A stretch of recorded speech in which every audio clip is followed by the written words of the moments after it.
따뜻한 복음 10번째 시간입니다. 은혜를 흘려보내는 자들, 은혜를 흘려보내는 자들, 이란 제목으로 말씀의 은혜를 나누겠습니다. 지난 시간에 우연과 마침으로 포장된 하나님의 섭리라고 하는 제목으로 말씀의 은혜를 나누었는데요. 기억하십니까? 룻이 이삭을 줍다가 우연히 보아스의 밭에 도착했다 하였고요. 그때 마침 보아스가 밭에 이르렀다, 그렇게 성경은 기록하고 있지요. 그러면서 두 사람의 만남의 실마리가 풀어지게 됩니다. 사람의 눈으로는 이것이 우연처럼 보이고 또 마침 일어난 일들처럼 보이지만 하나님은 이 모든 일들을 계획하고 계셨죠. 하나님의 섭리 가운데는 다 있던 일들입니다. 그러므로 하나님의 사람들은 이 하나님의 섭리를 믿기 때문에 늘 주어진 삶 속에 신실하게 하나님을 믿는 믿음으로 살아가게 되어 있습니다. 여러분, 그런 이야기를 지난주에 드렸죠. 우연은 하나님이 익명으로 행하기를 원하시는 작은 기적이다, 그렇게 이야기했습니다. 오늘도 우리 삶에 다 이해되지 않는 일들이 많지만 그럼에도 불구하고 하나님이 인도하고 계신다는 것을 기억하고 신실하게 주님을 믿는 믿음으로 살아가는 저와 여러분 다 되시기를 주님의 이름으로 축원드립니다. 그리고 이제 오늘 본문에서 드디어 보아스가 본격적으로 등장을 하게 됩니다. 그동안은 이제 이름만 등장했는데요, 이제 보아스가 등장을 합니다. 보아스의 첫 모습은 보리를 베고 있는 일꾼들을 향해서 인사하는 장면으로 오늘 시작이 됩니다. 4절을 보면 여호와께서 너희와 함께 하시기를 원하노라, 이렇게 인사를 해요. 사람의 첫 마디는 그 사람의 인격이라고 하는 말이 있습니다. 그래서 우리의 첫 마디, 첫 인사는 되게 중요해요. 당시 유대인들이 처음 만날 때 하는 일반적인 인사는 샬롬이라는 인사였습니다. 평강이 당신과 함께 하기를 원합니다, 이런 이야기예요. 우리말로 좀 바꾼다면 안녕하세요 라는 인사죠. 지난밤도 무탈하셨습니까? 별일 없으셨습니까? 이런 인사예요. 오늘도 죽지 않고 살아 계셨군요, 이런 얘기죠. 그러니까 안녕하십니까, 되게 귀한 인사인데 이것은 지극히 평범한 일상적인 인사다 보니까 그 의미를 깊이 되새기며 인사하는 사람은 없죠. 그냥 안녕하세요, 안녕 하면 그냥 일반적인 인사인 것처럼 유대인들도 샬롬이 그런 인사예요. 당신에게 평강이 있기를 원합니다, 평강하세요, 이런 얘기입니다. 그러니까 밭에서 일하고 있는 일꾼들에게 보아스가 가서 샬롬, 평강이 있기를 원합니다 라고 인사해도 하나도 이상하지가 않아요. 더군다나 이 보아스는 고용주잖아요. 그러니까 일꾼들을 하대해도 누가 뭐라고 할 사람이 없습니다. 오늘날도 고용주의 이 갑질 때문에 시끄러울 때가 많은데요, 당시는 그런 문화가 전혀 아니잖아요. 주인은 하늘 같고 종은 낮고 낮은 존재여서 갑질을 논할 그런 일이 일어날 일도 없습니다. 그러니까 하늘 같은 주인이 종들에게 샬롬이라고 인사해도 이는 괜찮은 인사예요. 그냥 무시하지 않고 가서 샬롬, 샬롬, 이것도 참 멋진 인사인데 한번 상상해 보세요. 그룹 회장님이 회사에 들어가면서 관리를 보시는 직원에게 딱 가서 허리를 90도로 숙이면서 안녕하십니까, 이렇게 인사한다고 상상해 보세요. 굉장히 젠틀하고 멋지지 않습니까? 근데 누가 그렇게 하겠어요? 검은색 세단 타고 들어가면서 창문이나 열어주면 고맙죠. 경비 아저씨 인사해도 창문이나 엽니까? 그냥 들어가죠. 그게 일반입니다. 거기 갑자기 차에서 딱 내려가지고 평안하셨습니까? 안녕하셨어요? 누가 이렇게 인사하겠어요? 근데 보아스는 이 하인들에게 인사를 하고 있는데요, 샬롬이라고 하는 평범한 인사를 하고 있는 게 아니라 여호와께서 너희와 함께 하시기를 원한다, 이렇게 인사를 하고 있다는 겁니다. 왜 인사가 특별한 인사냐면 하나님이 하나님의 사람들을 부르시고 그들에게 복을 주실 때마다 하셨던 말씀이 뭐냐면 바로 이 말씀이에요. 내가 너희와 함께 할 것이다. 이스라엘의 조상이었던 족장들 아브라함, 이삭, 야곱과 하나님은 만나주시면서 약속들을 주셨는데 그 약속들을 줄 때마다 공통적으로 등장하는 약속의 내용은 뭐냐면 내가 너희와 영원히 함께하리라, 그 약속이었어요. 모세가 하나님께 부름받을 때도 하나님, 저는 갈 수 없어요. 제 혀는 둔하여서 말도 못하고요. 저를 데려가지 마세요. 저는 못해요. 거절할 그때도 하나님의 약속은 뭐냐면 내가 너와 함께 할 것이다. 두려워하지 말아라. 여호수아도 마찬가지입니다. 모세가 죽고 그 뒤를 이어받은 여호수아가 얼마나 두려웠겠습니까? 내가 모세와 같이 섬길 수 있을까? 두려울 그때에 두려워하지 말라. 강하고 담대하라. 내가 너와 함께 함이니라. 약속해 주셨어요. 기드온도 너무너무 두려워서 밀타작에 숨어 그렇게 수학을 하고 있을 그런 두려움 많은 기드온에게도 주님이 찾아오셔서 내가 너와 함께 할 것이니까 두려워하지 말라, 그렇게 말씀하셨고요. 위대한 왕 다윗도 마찬가지입니다. 이스라엘의 왕이 된 다음 하나님이 그에게 찾아가셔서 약속하시기를 내가 너와 함께 있겠다고 약속하세요. 내가 너와 너희 집과 너희 후손들과 영원히 함께 하겠다 약속하시고요. 무엇보다도 우리의 영원한 왕 되신 예수 그리스도, 그분도 제자들에게 마지막 승천하시면서 하신 말씀이 뭐냐면 내가 세상 끝날까지 너희와 항상 함께 있으리라, 그렇게 약속을 하셨어요. 그러니까 이게 굉장한 축복의 약속들인데 힘들게 추수하고 있는 일꾼들에게 보아스가 그렇게 인사하는 겁니다. 여호와께서 너희와 함께 하시기를 원하노라. 그러니까 이 인사는 얼마나 그들에게 큰 위로가 되고 격려가 되었겠습니까? 여러분 옆에 있는 분들에게 한번 인사해 볼까요? 여호와께서 당신과 함께 하십니다.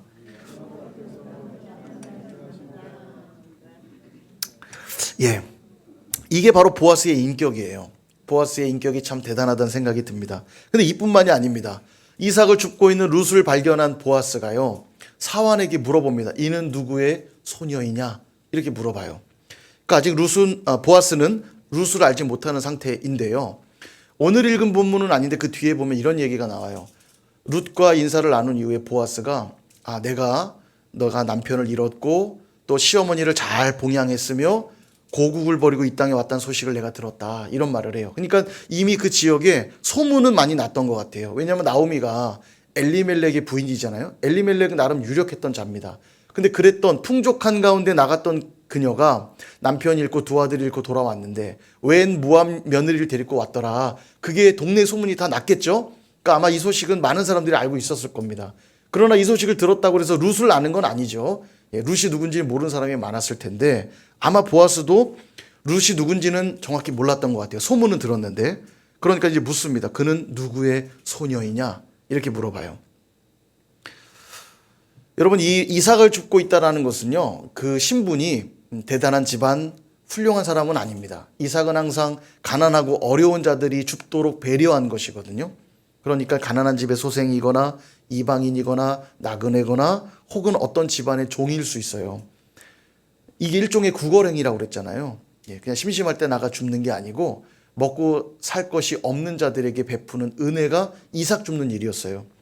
그러니까 그런 사람을 주목하고 존대할 이유가 전혀 없죠. 이삭 줍는 사람은 대부분 좀 그런 집안이 별 볼 일 없고 그런 사람들이었습니다. 근데 이 보아스는 그녀를 멸시하고 있질 않아요. 어떻게 알 수 있냐면 당시 이스라엘의 풍속은 마을이나 족속 등에 따라 신분과 지위가 결정되었거든요. 다윗이 골리앗을 쓰러뜨리고 블레셋을 향해 진격하는 모습을 본 사울 왕이 뭐라고 말하냐면 쟤 누구냐? 이렇게 말하지 않고요. 쟤는 누구의 아들이냐? 이렇게 말해요. 왜냐하면 집안이 중요했거든요. 또한 아브라함이 자기 아들 이삭에게 신부감을 얻어주기 위해서 종을 보냅니다. 자기의 예전 고향 땅에 보내서 신부감을 찾아오라고 보내요. 그리고 이 종이 먼 길을 가서 고향에 도착했는데 우물가에서 한 여인을 만나죠. 리브가를 만납니다. 그리고 그녀에게 이제 여러 가지 테스트를 통해서 하나님이 만나게 하신 짝이 맞다라는 확신을 들게 되자 그에게 묻기를 당신의 이름이 무엇입니까? 이렇게 안 묻고 당신은 누구의 딸입니까? 이렇게 물어봐요. 그러니까 당시의 문화가 그래요. 집안을 확인하죠. 누구의 권위 아래 있는 자이냐? 이렇게 묻습니다. 그러니까 당시의 문화는 결혼 전에 있는 사람이라면 아버지의 권위 아래 있으니까 누구의 아들이냐, 누구의 딸이냐를 묻는 것이고요. 결혼한 사람이라면 남편의 권위 아래 있기 때문에 누구의 아내냐, 이렇게 묻게 돼 있다는 거죠. 뭐 지금도 그렇죠. 우리가 훌륭한 일을 하면 아이고 네 집 자식이냐 이렇게 하잖아요. 근데 당시에는 더 그랬다는 거죠. 그런 점에서 지금 룻을 보면서 이삭을 줍는, 어떻게 보면 누가 봐도 별 볼 일 없는 여자고 종일 수도 있고 나그네일 것이고 이방인일 것이고 아무도 바라보지 않는, 집중하지 않는 그런 여인을 향해 지금 보아스가 뭐라고 묻냐면 누구의 소녀냐 이렇게 물어봐요. 이게 당연한 물음이 아니라는 거죠. 보아스가 지금 그녀를 배려하고 있는 겁니다. 하대할 수도 있는 대상이지만 그는 하대하지 않고 그를 존귀하게 대해주고 있는 거예요. 누구의 소녀이냐 이렇게 묻고 있는 거죠. 그러니까 보아스가 얼마나 상대를 잘 배려하고 그가 고귀한 성품을 지니고 있는가를 볼 수 있는 대목입니다. 여러분, 이처럼 룻을 대하는 보아스의 인격적이고 품격 있는 모습을 보면서 우리는 여기서 다시 한번 하나님의 헤세드를 발견하게 됩니다. 룻기를 읽을 때 그게 중요하다고 그랬죠. 숨어있는 하나님의 헤세드를 발견하는 것, 이게 중요한데요. 이삭을 줍고 있는 룻의 상황을 한번 생각해 보십시오. 지금 남편이 죽고 없는 서러운 상태죠. 이게 왜 서러울 수밖에 없냐면 당시 여성들에겐 경제활동을 할 수 없었어요. 그러니까 남편이 없다는 건 외롭고 배고프고 또 소외받는 삶일 수밖에 없습니다. 너무너무 힘든 상황이고 부모와 고향을 떠나 왔으니 고아와 다름없는 상황이죠. 너무너무 가난하여 이삭을 줍고 있으니 누군가가 은혜를 베풀어 주지 않으면 살아갈 수 없는 자입니다. 거기다 이방인이었으니까 그 땅에서 권리가 있겠습니까? 신분이 보장됐겠습니까? 권리와 신분이 불분명한 자이죠. 근데 여러분, 그런 룻의 상태를 보면서 오버랩되는 사람들이 있어요. 바로 우리들입니다. 우리도 그렇지 않습니까? 죄로 인해서 죽어 마땅하고 그래서 소망이 없는 자들이에요. 죄를 극복해 보려고 선도 행해보고 열심히 공부도 해보고 여러 가지 노력들을 아무리 기울여도 마치 표범에게 들어있는 얼룩을 지울 수 없는 것처럼 우리 안에 배어있는 죄의 얼룩들을 우리의 힘으로는 도저히 지울 수가 없는 소망 없는 자들입니다. 그로 인해 하나님과의 관계가 단절되었으니 영적인 고아와 같은 자들이죠. 그러니 하나님의 나라는 들어갈 수도 없는 하나님 나라의 권리와 신분을 보장받지 못하는 자들이죠. 그래서 하나님이 은혜 베풀어 주시지 않으면 살아갈 수 없는 자들이 바로 우리들 아닙니까? 룻과 너무 똑같은 상황에 놓여 있잖아요. 그런 우리에게 보아스와 같은 예수님께서 보아스가 룻을 향해 존귀하게 대해 주었던 것처럼 주님은 우리를 종으로 여기지 않으시고 비천한 존재로 대우하지 않으시고 도리어 존귀하게 여기시며 존귀하게 대우하고 계시다는 사실은 우리에게 복음이고 소망이지 않습니까?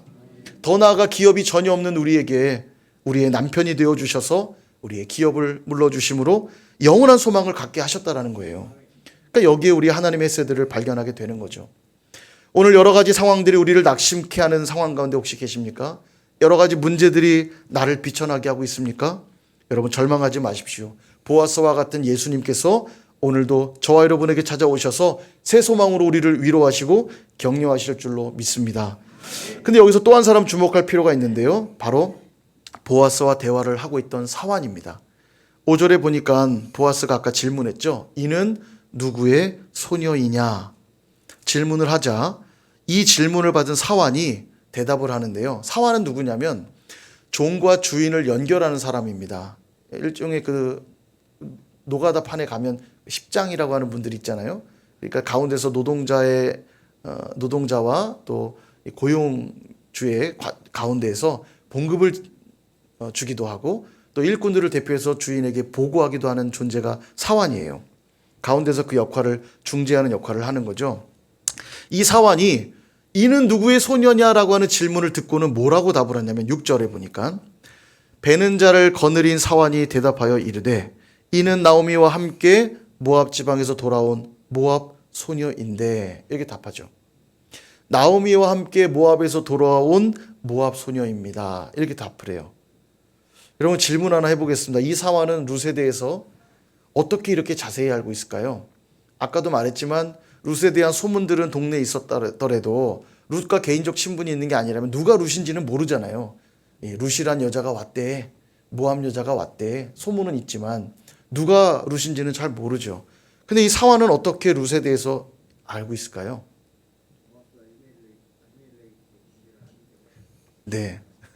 예. 그렇습니다. 제가 잘 안 들려서 제가 계속 말씀을 드리겠습니다. 여러분 한번 생각해 보십시오. 이삭을 줍는 사람은 신분이 별 볼 일 없는 사람이라고 그랬죠. 그러니까 사환이 그를 존대할 이유는 없습니다. 뭐 예를 들면 길에서 한 가난한 분이 제가 박스를 좀 주워 가도 될까요? 라고 묻는데 예 주워 가세요 말하면서 어디 사십니까? 가정 형편은 좀 어떠신가요? 예, 이름은 뭐고요? 이거 물어보시는 분 있겠어요? 없죠. 그냥 예, 박스 주워 가세요. 예, 그러면 끝입니다. 그런데 이 룻이 그렇게 구걸행위하러 사실은 온 이삭이나 줍는 그 여인이 누군지를 자세히 안다는 건 딱 한 가지밖에 없어요. 성경은 나오지 않지만 룻에 대한 자세한 정보를 알 수 있는 것은 딱 한 가지입니다. 룻에게 물어본 거예요. 이삭을 줍고 있는 룻에게 당신은 어느 집안에서 왔고 당신은 누구입니까? 사환이 물어봤다라고 밖에 볼 수 없죠. 아마도 이 사환도 보아스를 닮아서 굉장히 자상했던 사람으로 보입니다. 아무도 관심 갖지 않을 법한 이 이삭 줍는 여인에게 누구인지를 자세히 묻고 있는 거예요. 근데 룻을 소개하는 보고가 여기서 끝이 아닙니다. 7절에 보면 이런 얘기를 더해요. 보아스에게. 그의 말이 나로 베는 자를 따라 단 사이에서 이삭을 죽게 하소서 하였고 아침부터 와서는 잠시 집에서 쉰 외에 지금까지 계속하는 중이니이다. 이렇게 말합니다. 사화는 보아스가 물어보지도 않은 질문에 대한 답까지 하고 있어요. 룻이 얼마나 성실하게 줍고 있는가를 주인에게 보고하고 있습니다. 말하자면 룻을 더욱 은혜의 눈길로 바라보게 하려고 보고하고 있는 거죠. 성실함을 어필해주고 있는 겁니다. 정말 그렇습니다. 누군가는요, 잘한 일도 깎아내리는 사람이 있는가 하면요, 부족하지만 잘한 부분만 부각해서 좋은 면을 얘기해주는 사람도 있습니다. 솔직하게 말하는 척하면서 상대 부족함을 막 드러내는 자가 있는가 하면 조금은 꾸미는 듯 하지만 상대의 장점만 잘 부각해서 얘기해주는 사람들이 있습니다. 사화는 이 후자에 속하는 사람이죠. 이삭이나 줍는 별 볼 일 없는 여자지만 보아스에게 이 여인이 얼마나 성실하게 이삭을 줍고 있는지를 이야기해주고 있는 거예요. 룻이 물어보지도 않았는데, 보아스가 물어보지도 않았는데 자세히 설명하고 있는 겁니다. 여러분, 이런 중간 관리자가 많으면요, 그곳은 되는 곳입니다. 교회도 마찬가지예요. 자꾸 서로가 서로를 세워주고 서로를 이어주는 역할을 하는 자들이 많아지면 그 교회는 부흥하는 곳이고요. 반대로 이간질하고 끌어내리고 비판하는 자들이 많으면 그 교회는 무너지게 돼 있습니다. 절대 거기엔 부흥이 없어요. 하나님의 역사가 나타나지 않고 하나님의 성품이 흘러가지 않으니까요. 하나님의 은혜가 흘러가지 않으니까 모두 다 은혜를 가로막는 자들로 있는 거예요, 사실은. 그렇지만 오늘 사화는 은혜를 흘려보내는 자로 좀 서 있는 겁니다. 룻이 얼마나 성실하게 이삭을 줍고 있는지 몰라요, 주인님. 여러분, 사환의 보고를 보면서 우리는 두 가지를 생각해 보게 됩니다. 첫째는 성실함의 중요성이에요. 만약 룻이요 성실하게 일하지 않았다면 사환의 보고는 달라졌을 겁니다. 만약 룻이 줍는 둥 마는 둥 하고 있었다고 생각해 보세요. 사환이 뭐라고 말했겠습니까? 아침부터 와서는 빈둥빈둥 하다가 잠시 쉰 후에는 지금까지 계속 빈둥대고 있는 중입니다. 했겠죠. 누가복음 16장 10절에는 이런 말씀이 있어요. 지극히 작은 것에 충성된 자는 큰 것에도 충성되고 지극히 작은 것에 불의한 자는 큰 것에도 불의하니라. 아멘. 여러분, 우리가 하나님 앞에 작은 것에도 충성해야 될 필요가 있습니다. 작은 일에 충성한 자들에게 큰 일도 충성할 거라는 믿음이 있게 하나님이 큰 일을 맡겨주세요. 룻이요, 이삭 줍는 일, 누가 봐도 별 볼 일 없는 일이고 관심 가져주지 않는 일이지만 룻에게는 그것이 삶에 너무나 중요한 일이었기 때문에 성실하게 이삭을 주었고요. 그 성실함 때문에 보아스의 마음이 열릴 수 있었던 겁니다. 축복은 여러분 그렇게 흘러오는 거예요. 우리에게 맡겨주신 작아 보이는 일들에도 충성하기 시작할 때 하나님이 그 충성하는 모습을 보고 그 가운데 복을 부어주시는 겁니다. 그 통로로 복을 부어주시는 거예요. 그러니까 맡겨진 일에는 충성하지도 않으면서 하나님께 복 받기를 바란다면 이는 불가능한 일이고요. 어리석은 일입니다. 하나님은 거기에 복을 부어주시지 않아요. 왜냐하면 그는 계속 불성실할 테니까요. 맡겨준 일에 충성하지 않는 자에게 복을 부어주시면 그는 계속 충성하지 않을 테니까 안타깝지만 하나님 복 부어주시지 않습니다. 그러나 작아 보이는 일들, 누구도 주목하지 않아도 하나님이 내게 맡기셨다는 걸 믿고 그 일에 충성하고 성실하게 감당할 때 하나님은 그걸 눈여겨보시고 더 큰 일을 맡겨주시며 그 복의 통로로 복을 주시는 거예요. 작은 일에 충성할 때 요만큼 복을 주셨다면 큰 일에 충성하면 이만큼의 복을 주시는 거예요. 이건 무조건 영적인 원리입니다. 하나님께 기쁨으로 순종하며 충성할 때 그 통로로 복을 부어주시는 거예요. 룻이 지금 그 복을 받고 있는 겁니다.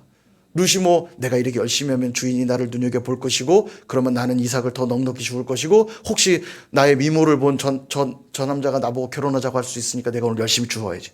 그랬겠습니까? 그런 거 아니에요. 단지 지금 내 앞에 주어진 삶 속에 이삭을 줍는 일 외에는 내가 할 수 있는 일이 없는 걸 알기에 충성하며 이삭을 줍고 있는 겁니다. 그랬을 때 사환을 통해 이것이 보고가 되고 보아스의 마음이 열리고 보아스와 결혼까지 하게 되는 축복을 누리게 되었던 겁니다. 사랑하는 여러분, 지금 내게 맡겨주신 일들은 무엇입니까? 혹시 작고 별 볼 일 없는 일이라 여겨서 적당히 취급하고 대충 하고 계시지는 않습니까? 남편으로서 아내로서 어떻게 하고 계십니까? 아버지로서 어머니로서 어떻게 하고 계신가요? 자녀로서는 또 어떻게 하고 계십니까? 일터에서의 여러분들의 모습은 또 어떠십니까? 혹시 적당히 시간만 때우며 일하고 있지는 않습니까? 교회에서의 여러분의 모습은 또 어떠십니까? 사람들이 볼 때는 열심히 하고 있는데 그렇지 않을 때는 적당히 대충 하고 있지는 않습니까? 모든 걸 보고 계신 하나님 앞에서 여러분들은 신실하게 그 일들을 감당하고 계십니까? 때로는 어렵지만, 때로는 불편하지만 하나님이 내게 맡기신 일이기 때문에 그 어려움과 불편함을 뚫고서라도 주님을 섬기고 계십니까? 여러분 기억하시길 바랍니다. 지극히 작은 일에 충성할 때 하나님은 그 위에 놀라운 복과 은혜를 베풀어 주시고 더 나아가 우리에게 큰 일을 맡겨주실 줄 믿습니다. 둘째 깨닫는 건 뭐냐면 중재자의 중요성이에요. 중재자가 얼마나 중요한가. 사화는 보아스에게 그녀가 얼마나 열심히 성실히 일하고 있는가를 보고함으로써 은혜가 흘러갈 수 있도록 하는 중재자의 역할을 합니다. 그로 인해 어떤 결과가 주어지냐면 9절의 결과가 나타나요. 우리 9절 말씀을 한번 읽어볼까요? 시작. 그들이 베는 밭을 보고 그들을 따르라. 내가 그 소년들에게 명령하여 너를 건드리지 말라 하였느니라. 목이 마르거든 그릇에 가서 소년들이 길어온 것을 마실지니라 하는지라. 아멘. 이게 보아스가 한 얘기인데요. 사환의 보고를 듣고는 그랬어? 이 말을 듣고는 이야기하는 거예요. 세 가지를 얘기합니다. 첫 번째는 밭을 보고 그들을 따르라 이렇게 말해요. 이게 뭔 얘기냐면 당시의 밭들이 경계가 모호했습니다. 그러니까 이상만 보고 죽다 보면 그 밭의 경계를 넘어갈 수 있는 거죠. 다른 밭으로 갈 수 있는 거예요. 그러니까 다른 밭으로 가지 않도록 뭐 또 다른 밭에 가면 그 주인에게 또 허락을 맡아야 되겠고 여러 가지 또 어려움들이 있을 수 있잖아요. 그러니까 보아스가 말하는 거예요. 지금 밭을 베고 있는 저 소년들을 따라다니면서 이삭을 줍도록 해라. 그러니까 말하자면 안정된 일자리를 주고 있는 거예요. 이들이 추수를 계속 할 때마다 이삭은 떨어질 거 아닙니까? 그걸 뒤 따라다니면서 줍도록 하라는 거예요. 그러니까 안정된 일자리를 지금 허락하고 있는 겁니다. 두 번째 뭐라고 얘기하냐면 너를 건드리지 말라 이런 얘기예요. 너를 건드리지 말라. 왜냐하면 당시 일하는 사람들 중에 거친 자들이 많이 있었습니다. 일반 그냥 노동자 종들이니까요. 이삭을 줍는 자들은 대부분 사회적 약자들이었잖아요. 이방인이고 나그네고 또 어떤 집안의 종들이고. 그러니까 함부로 대우받을 수 있는 자들입니다. 위험한 요소들이 많죠. 특별히 룻은 여인 아닙니까? 그러니까 위험한 요소들이 많을 수 있기 때문에 보아스가 말하는 거예요. 그녀를 건드리지 말아라. 그녀를 지금 지켜주고 있는 거죠. 세 번째는 물을 마시도록 그렇게 명령합니다. 수확기의 이 햇볕 아래서의 노동은 굉장히 힘들었을 거예요. 팔레스타인 햇볕이 강렬하기도 했고요. 수확을 하면서 얼마나 목이 탔겠습니까? 근데 이 여인은 뭐 물이나 있겠습니까? 물 마시려면 집에 다녀와야 됐을 것이고 그러니까 지금 말하는 거예요. 소년들이 떠온 그 물을 함께 마실 수 있도록 하라. 그러니까 그야말로 큰 은혜인 거죠. 안정되게 이삭을 줍도록 해줬죠. 안전하게 해줬죠. 언제든지 물을 마실 수 있도록 배려해 준 것입니다. 근데 이 놀라운 은혜가 흘러오게 된 다리 역할을 한 사람이 누굽니까? 사환이죠. 사환이 중재했기 때문입니다. 그가 성실하게 이삭을 줍고 있습니다. 오늘 우리 가운데도 이 사환 같은 자들이 많아져야 될 줄로 믿습니다. 그래서 우리가 오늘 이 자리에 모여 있는 거예요. 마치 사환이 보아스에게 룻의 상황을 아뢰었듯이 우리도 우리의 주인 되신 주님께 아뢰는 역할들을 우리가 해야 돼요. 우리의 가정의 상황들을 아뢰야 됩니다. 하나님 우리 아버지가요. 우리 어머니가요. 우리 자녀가요. 하나님 아시지요. 하나님 존귀하게 한 아들이잖아요. 존귀하게 한 딸이잖아요. 주님께 아뢰는 자들이 되어야 돼요. 우리의 이웃의 상황들을 주님께 아뢰는 자들이 되어야 합니다. 우리의 교회의 상황들을 아뢰는 자들이 되어야 돼요. 사랑하는 우리 장로님이, 우리 권사님이, 우리 집사님이 이런 어려운 상황에 있는데 주님 아시지요. 주님 그가 헌신한 것들 주님 아시지요. 기억해 주세요. 나라와 민족의 상황들을 아뢰고 열방의 상황들을 아뢰는 자들이 필요합니다. 그래서 오늘 우리가 이 자리에 모여 있는 것 아닙니까? 우리의 그 간구를 통해서 보아스보다도 더 능하신 하나님께서 풍성한 은혜, 기적의 은혜를 베풀어 주실 줄로 믿습니다. 근데 여러분 이 사환의 이름이 뭐죠? 한번 찾아보실래요? 아무리 찾아도 이름이 나오지 않을 겁니다. 이름이 없어요. 그냥 사환이라고만 나옵니다. 정말 그냥 종인 거죠. 찬송가 323장에 보면 부름받아 나선이 모험이란 찬양이 있어요. 거기 보면 이름 없이 빛도 없이 감사하며 섬기리다 이런 가사가 나오잖아요. 저는 이 사환의 고백과 참 닮아있다는 생각이 들어요. 우리가 참 속물이라고 생각하는 게요. 제가 한번 질문해 보겠습니다. 1년이 52주거든요. 52주 매일 화장실 청소하는 게 쉬울까요? 700만 원짜리, 1000만 원짜리 그랜드 피아노 헌물하는 게 쉬울까요? 한번 마음속에 답을 한번 해보세요. 1년 동안 매주 52주, 매주 주일학교 간식을 무명으로 봉사하는 게 쉬울까요? 교인들 점심 식사하겠다고 통 크게 500만 원 팍 헌금하는 게 쉬울까요? 마음속으로 한번 답해 보십시오. 피아노를 헌물하고 큰돈 헌금하는 것도 물론 쉬운 일은 아닐 겁니다. 이게 어려운 일 같지만 실은 매주 나와서 누가 알아주지도 않는데 화장실 청소하고 누가 알아주지 않는데 무명으로 매주 아이들을 위해 간식 봉사하는 것, 전 이것이 훨씬 어려운 일이 아닌가 생각이 들어요. 왜냐하면 사람이요, 돈보다도 더 중요하게 여기는 게 명예거든요. 더 많은 돈을 써서라도 명예를 얻을 수 있다면 사람은 돈을 쓰는 자들입니다. 예전에 제가 아는 억대 연봉 학원 강사님이 그런 얘기 하더라고요. 억대 연봉이니까 세금을 얼마나 많이 내겠습니까? 자기가 세금 진짜 많이 낸대요. 억대 연봉자니까. 그런데 왜 나라에다 그딴 세금을 갖다 바치냐는 거예요. 그럴 바엔 그 세금만큼을 자기는 교회에 헌금한대요. 교회에 헌금하면 어차피 기부금 영수증을 다 떼주니까 어차피 나라의 세금을 내든 교회 헌금을 내든 자기는 낼 거 내는 거니까 기왕이면 교회에 내면 보기 좋다는 거죠. 사회적으로도 자기 명망이 있고 그래서 자기는 세금을 교회 헌금으로 낸다면서 그걸 자랑스럽게 학원 학생들에게 얘기하는 강사님을 봤습니다. 물론 귀합니다. 헌금 귀하지만 그의 동기가 참 그렇잖아요. 그죠? 우린 참 이름을 내는 걸 좋아해요. 그래서 내가 이름을 낼 수 있다면 통 크게 뭔가를 합니다. 근데 정말로 하나님 나라에 필요한 사람들은 누구냐면 자기 이름을 내는 사람들이 아니에요.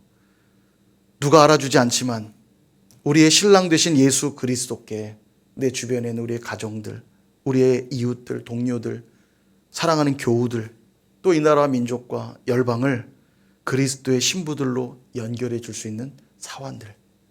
이름이 누군지도 모르지만 하나님만 알아주시면 된다. 그걸 믿으면서 신실하게 중재자 역할을 감당하는 그런 사람들. 바라기는 저와 여러분이 이 보아스처럼 또 이 사환처럼 하나님의 은혜를 흘려보내는 자들이 될 수 있기를 주님의 이름으로 축원드립니다.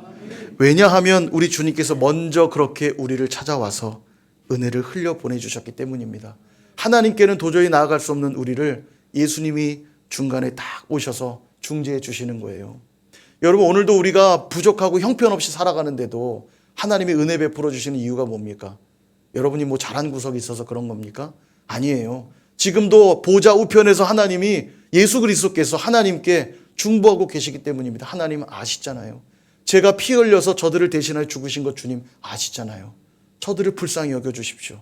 연약하여 넘어지지만 주님 은혜를 베풀어 주십시오. 저를 보시고 은혜를 베풀어 주십시오. 중보해 주시는 주님이 있기 때문에 오늘도 우리가 은혜를 입고 있는 것이고, 내가 그 은혜를 입었다면 이제 나도 누군가에게 은혜를 흘려보내며 살아가야 되는 것입니다. 오늘 여러분 주변에 붙여주신 사람들, 만나게 하신 사람들은 다 하나님이 허락해 주신 사람들이에요. 그들을 쉽게 여기지 마시고 그들을 존중히 여기시고 하나님이 그들을 귀히 여기시듯 여러분들도 그들을 귀히 여기시길 바랍니다. 그럴 때 그 안에 우리는 은혜가 흘러가는 것이고요. 또 할 수 있다면 이제 중보자가 되셔서 하나님께 지체들의 어려움들을 아뢰시고 나라 민족을 위해 기도하고 열방을 위해 기도하며 그렇게 중재자 역할을 감당하는 은혜를 흘려보내는 자들로 살아가시는 저 여러분 다 되시기를 주님의 이름으로 축원드립니다.